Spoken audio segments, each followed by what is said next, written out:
this region has the most talented workforce per capita of any region in the country to deal with these issues. So we have the workforce. And then you have the location. Close to Washington, close to NSA, close to Cyber Command, which is located in Fort Meade, close to the academic centers, close to the federal agencies. We have 50-some federal agencies that are directly involved in cyber issues, all located within this region. So and then you also have the leadership. And it's a leadership in the county, from Ike Leggett to the county council, that is very much dedicated to it. It's leadership in Maryland. Martin O'Malley's been a huge player on the cyber issues and recognizes it as one of the real growth areas. It's been a huge priority for our delegations. Senator Mikulski and myself and our House delegations have centered on cyber issues. We have 2 members of the Intelligence Committee that are from the state of Maryland, which also helps us in regards to cyber issues. So we are very well situated to be able to grow Montgomery County and to get more recognition of Montgomery County in its cyber work. It's critically important to this country, no question about it. And just very, very briefly, just a comment. I couldn't agree with you more. McCutcheon versus FEC, and Yeah. many of my colleagues know I actually spoke on the steps of the Supreme Court in objection to it. I think that it is the true crux of where we need to fight when it comes to true campaign finance reform, because it's opened up the floodgates for, as you know, what will be a tremendous challenge for anyone who really tries to say that they want to be able to run a true campaign based on individuals and individual money, when you can allow a company to act as a person and do whatever they want to do and be limitless in terms of their expenditures. I mean, it's just unheard of. Well, you know, Maryland's an average-sized state, and when I ran for the Senate, my first election in 2006, I had a competitive primary, a competitive general, truly competitive. It was one of the nationally watched elections because the control of the United States Senate depended upon it. And it cost me, in my campaign, we probably spent collectively, all the candidates running for Senate, we probably spent collectively somewhere between $10 to $15 million during that cycle. It's outrageous. Yeah. Outrageous. Now, it's 8 years later, and in the state of North Carolina, there's already been spent over $50 million in that race. There's going to be another $100 million spent before that race is over.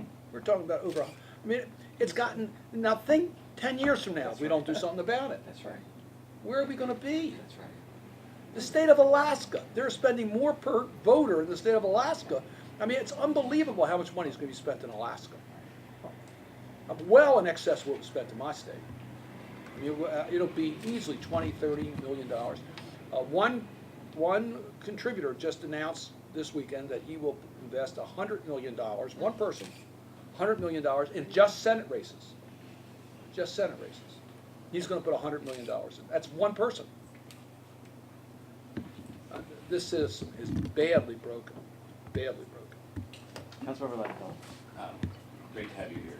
It's wonderful to have this opportunity, Senator, to dialogue with you. I have 3 things. I'll tick them off as quickly as I can. First of all, last year Montgomery County successfully engaged in a national effort called the 100,000 Homes Campaign. This is recently announced that it was successful in dozens of communities in finding homes for more than 100,000 formerly homeless clients. And in Montgomery County, we mobilized hundreds of volunteers to get out in the woods, in the shelters, in the bus stations, and use a vulnerability index to find those who are the most at risk of dying on the streets if they're not housed. So we identified 159 of those clients, and we've housed about 40 of them. And what we need now is a really creative approach for the remaining 120 or so. It's a dynamic list. People move out, people sadly die, but we need a really creative approach working with our congressional delegation to identify all the vouchers we can find, whether it's Department of Veterans Affairs. President Obama is making a big push to end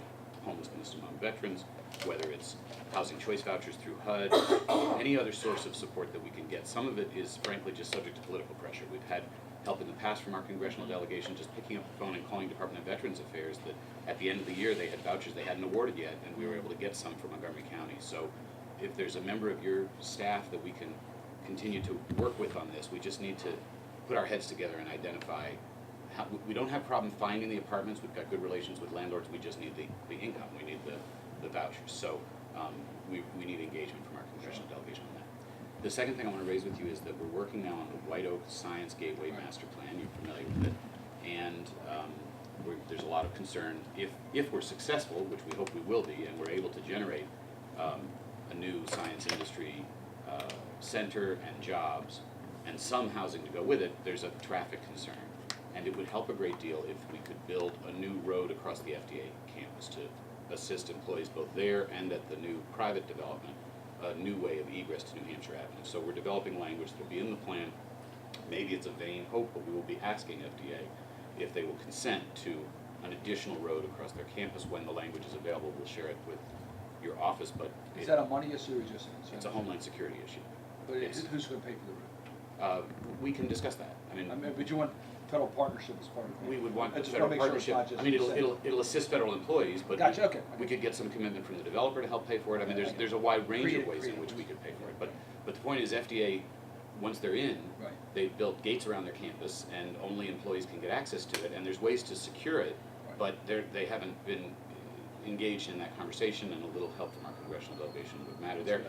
And then similarly, virtually the same issue over at the NIH campus. It is astounding that one of our major job centers in the county, which is Suburban Hospital, Johns Hopkins Suburban Hospital, is inaccessible by pedestrians to the medical center metro, which is just across the way. I mean, it's right there. But people going to Suburban Hospital, working at Suburban Hospital, can't access it because NIH is now a gated compound.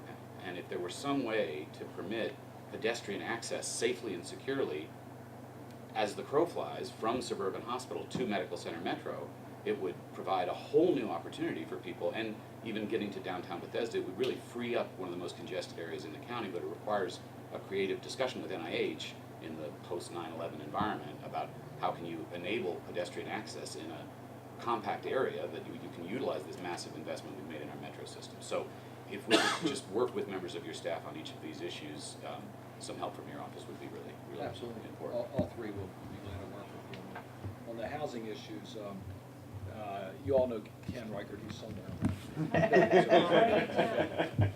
That bachelor. Taking notes. But anyway, Ken's the key contact. It's Ann Jacobs in our office who does most of our housing work, so they'll put you in touch with Ann and we'll fight the existing tools. I've met a couple times with Secretary Castro, the new Secretary of HUD. He has a lot of good ideas, and I think he'll be very interested in trying to deal with this. I've mentioned a couple times both to the veterans community and to the small business community, the creativity of Montgomery County's chamber on the veterans VIP program. I say that because that's a national program that you've underwritten locally through your chamber that should be used as a model and should have some federal participation. Same thing seems like what you're doing here on the housing of homeless, that you have existing tools, I know that, but you want to be more aggressive, and there should be a way to try to help you. So we'll try to figure out ways that we can tie into what you're doing. White Oak, you're in I think you're there's a right stage where that can be done, and obviously they're going to be worried about budget.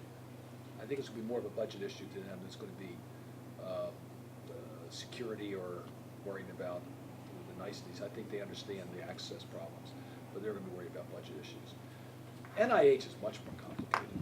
That's very, very challenging. But we'll work with you. The answer is we'll work with you. It's not going to be easy at NIH.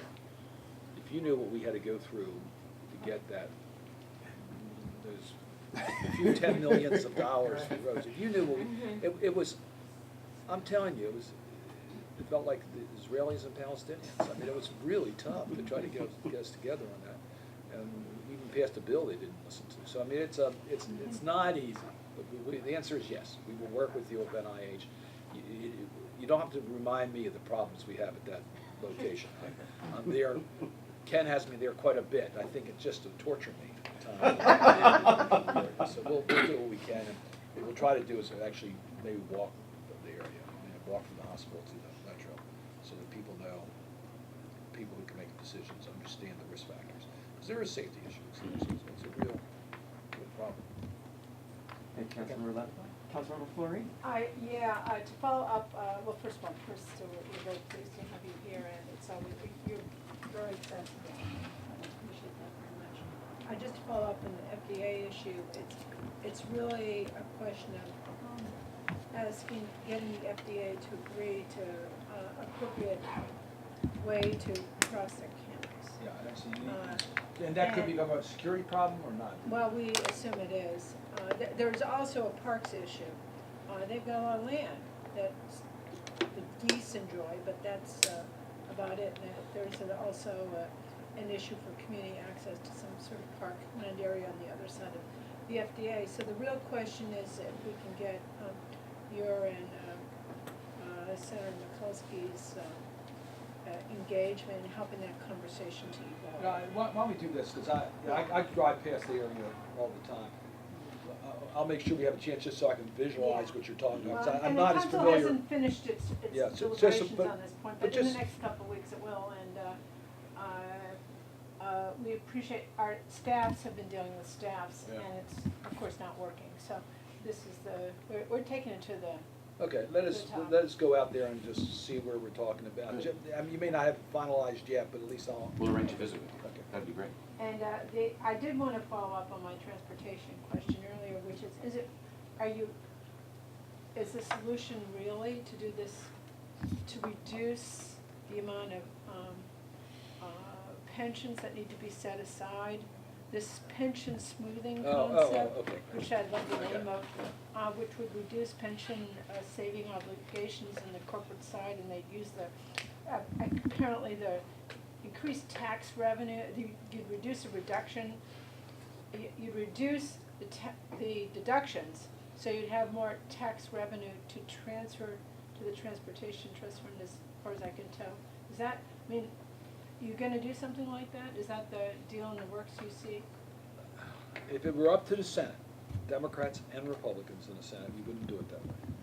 We would use user fee revenues to pay for this Yeah. short-term gap. And we have user revenues that we could use. There's some adjustments we could make in the tire tax that people have said could be done.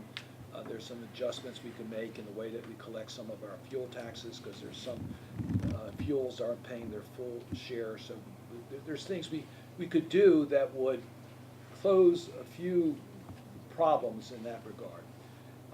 The difficulty is that the House of Representatives has said no, and the Senate Republicans have agreed now that we won't look at those revenues. So now we're looking at, in the Senate, we're looking at collection issues, make sure everybody's paying their fair share of taxes.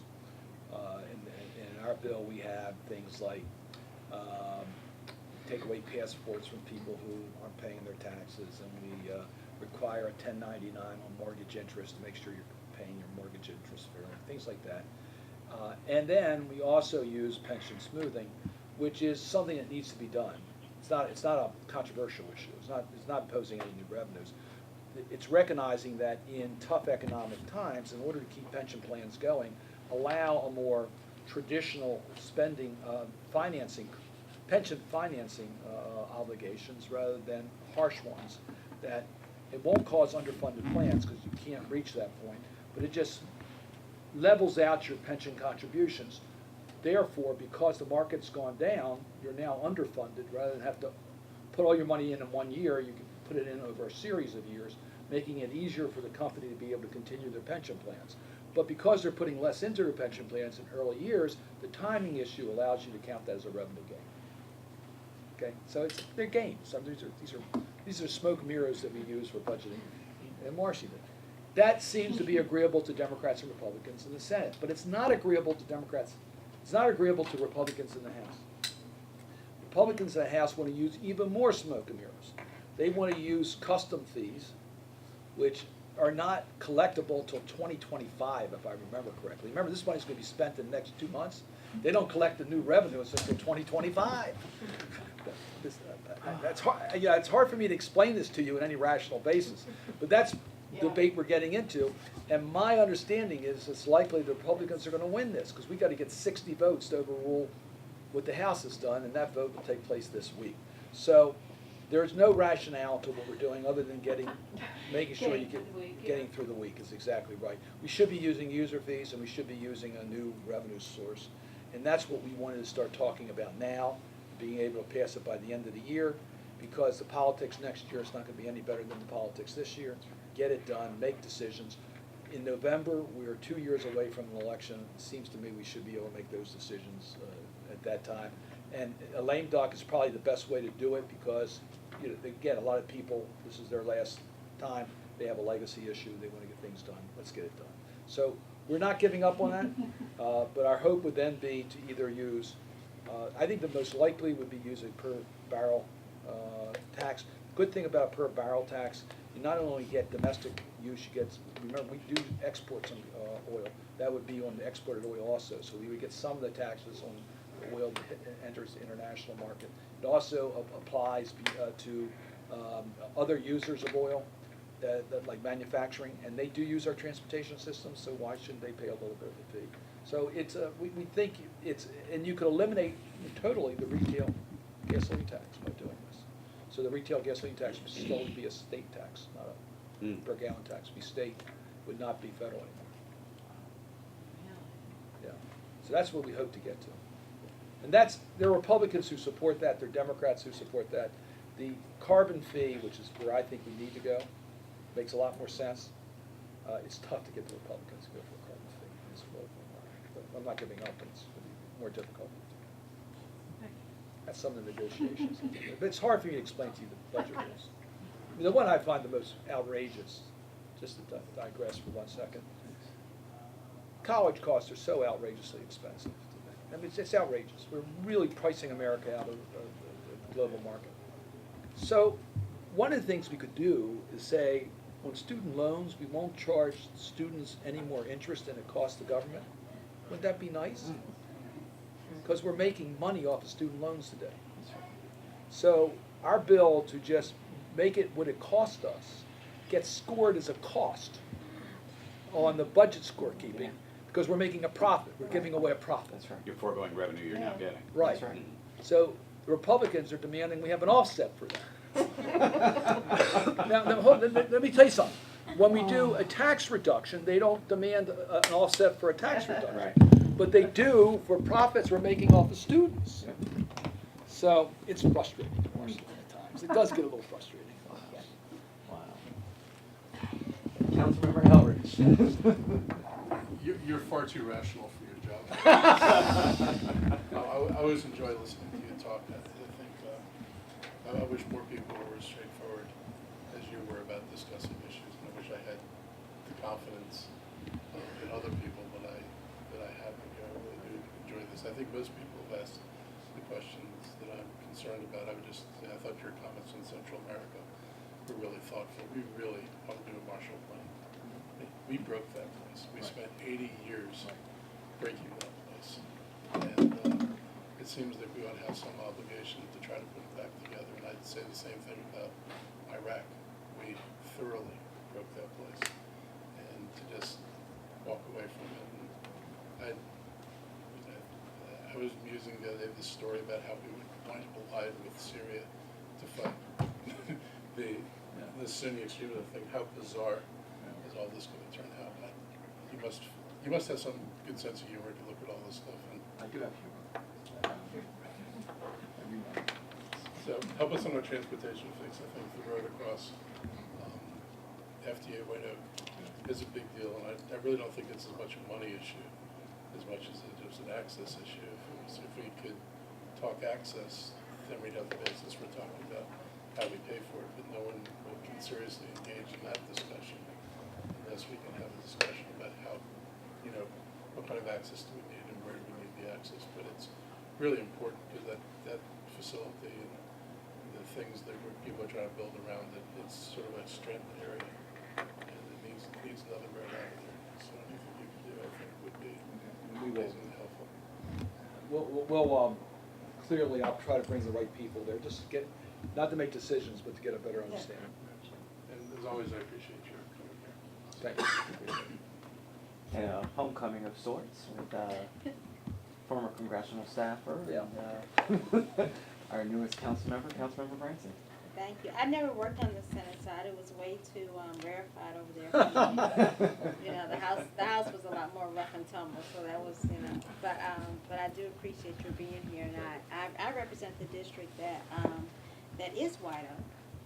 And so of course I wanted to add my voice to the concern about the pathway roadway through the FDA. I think that would be extremely important. I think it could really help us a great deal in resolving some of the transportation problems we have. Of course, also want to buttonhole you about the BRT and anything we can do about funding and the Purple Line. I mean, all those things are important. And the reason they're important for my district and for Montgomery County is the one thing that I haven't heard people talk about much, period, on the national scene. And that is the economic agenda, you know, and jobs, just regular old jobs, you know, because a rising tide lifts all boats, you know. Speaking of the places we broke, we also broke Haiti. So if we're gonna start paying for places, it's a long list of places we broke. But I would be remiss if I did not note that we broke Haiti and some of sub-Saharan Africa while we were out breaking places. But to that end, I'd like to sort of get your notion on what it is that maybe a national jobs agenda could look like, what's possible. Because when, you know, I look at places like Chicago and, you know, with like 40 shootings a weekend, to me these are symptoms of hopelessness and people who just don't have any way to look toward a future engage in a nihilistic behavior. And I just think, you know, job is the best social program. But I haven't heard much about job creation, especially for, you know, low-wage workers or people who we know are low-skilled workers who need decent wages. So I'm just wondering what's going on since I left the Hill Right. about that kind of economic agenda. Right. Let me first comment on the transportation one more time on the Purple Line particularly. The President's budget was pretty good on the Purple Line. I mean, we had a designated amount of money, so that's to us a commitment that the federal government's in for the long haul on that. I feel very confident that the Senate will support that. We know that the House will not at this stage. Their actions have been counter to any specific new commitments in their transportation. So we have a problem in the House on the Purple Line. If we can get to an omnibus appropriation bill or a specific appropriation, I think we'll be okay on the Purple Line. I think we'll get it moving along. Just to let you know on the appropriation process, which would be very good news. Carter City is a little bit different. It's not quite at that same stage. But, and I know that Senator Mikulski, Chair of the Appropriations Committee, is going to do everything she can to help us in regards to the Purple Line moving it along, just to let you know where we are. Obviously, a passage of a 6-year transportation bill is huge. Then you can make those commitments. We probably overcome the House problems. House problems probably related to just their conservative budgeting. They don't want to do anything new. Now, as far as the jobs agenda, you're absolutely right. You haven't missed anything by being away. Oh, There's okay. been, you know, I've been at meetings with President Obama. He's had the senators over several times, and that question almost always is asked every time we're there. Where's the jobs agenda? And we do need a jobs agenda. We had one to recover from the recession, and it worked. The American Recovery and Reinvestment Act was a good program. It helped. We need that type of commitment. But I would say first and foremost is the question that Phil asked me. And that is, if you can get a budget, there's a lot of money sitting on the sidelines in this country. I mean, a lot of private money sitting on the sidelines. All they want to know is what the ground rules are going to be. If they're confident that the government has its act together, you're going to see it. There's a lot of international money that's partly because America's a good investment, partly because the rest of the world is so shaky right now. There's a lot of interest in the United States. So we can get a lot, and I put a lot of confidence in the private-public partnerships. I think that can move. That's why I mentioned it in transportation. I really think we can go to the next level in transportation funding through private-public partnerships. And remember, the low-income housing tax credit, which is now our largest program for housing, was a good Republican idea that we have now used to really develop a lot of affordable housing in our community. So I think using a similar type of a mechanism can work in getting supplemental funds for transportation, and that creates a lot of jobs. It's not only the direct jobs, but if you're talking development, you need transportation. It's one of the major problems with development today is you don't have the transportation to support the development. So that helps us. We need to increase the capacity of mass transit, and that's expensive. We need to be able to invest in that. So all that, I think, helps us, and we think we could use public-private partnerships for expanding Metro. So we also need to do that for water. Water is a huge problem. I visited Baltimore City's water treatment plant 2 weeks ago. We found pipes in the Baltimore City water system that are still being used today, that are the old wooden pipes, put in the mid-1800s, still being used in Baltimore today. I mean, we do need to modernize, no more rivers on River Road. We got to really take care of those issues. That helps create jobs. And these aren't partisan issues. This is where you get Democrats and Republicans in this political environment working together. Invest in infrastructure, invest in energy infrastructure. So all that we think can help create jobs. But your point, to me, the key here is a full commitment on education. We still have too many people who are losing out because education is too expensive. Quality schools, there should be a federal partnership to make sure we get quality education for all of our students. So I think we've got to move ahead on that. We will move a job training bill that will get to the president this year. That's a good bill for helping create jobs. We did get a water resources bill to the president. That's a good bill to help create jobs. So we've gotten a few bills out that do some good things. But to me, the key is budget certainty, and then the infrastructure bills and education and job training is probably the key that we have today. Well, I mean, I agree with you. I mean, I think Montgomery College is a great example of what happens when you have committed leadership and, trying to marry jobs to an educational foundation. I just know that it appears that not everyone else, is working toward that end. I guess part of my concern is that in other places, where transportation is not an issue, like, some of the old Rust Belt places. I mean, people can get around, The kind of original thinking and commitment that established something like the Millennial Challenge Corporation, that, I'm wondering whether or not that can be employed, to create a national jobs agenda.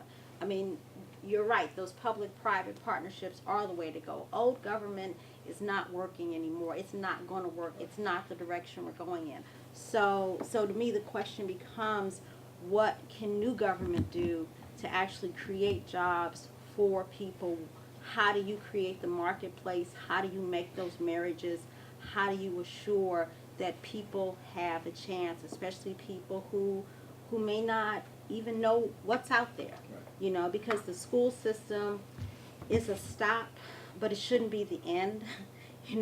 If there's no job waiting for you, all those factory jobs, they're gone. They're not coming back.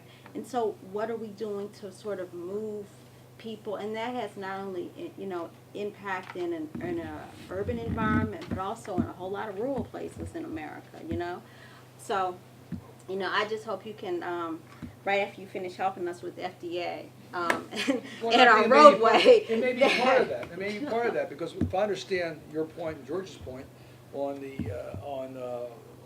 White Oak, you've got private developers who are prepared to put some money, and they're benefiting from what's going on there. If we can get some public leverage to doing that and get it done sooner rather than later, it will create jobs faster. Right. So that's, I think it's very much related to doing that. That's why I think public-private partnership in this current political environment is the most likely way we can get additional resources put out, rather than an FDR jobs bill, which we're not going to get passed. Right, that's not happening. We're not going to get that type of work done. Thank you. Well, Senator, I just wanted to say thank you again. You've, as always, aptly answered all of our questions, and we know that you're going to go forth and continue to work on some of these issues. We appreciate the continued working relationship that we have. We know that we'll continue to be in contact with you and continue to follow up on all of these issues to make sure we continue to move Maryland and Montgomery County forward. So Thank you very sir. much, and thank you for lunch. Thank Very you. good. Thanks, folks.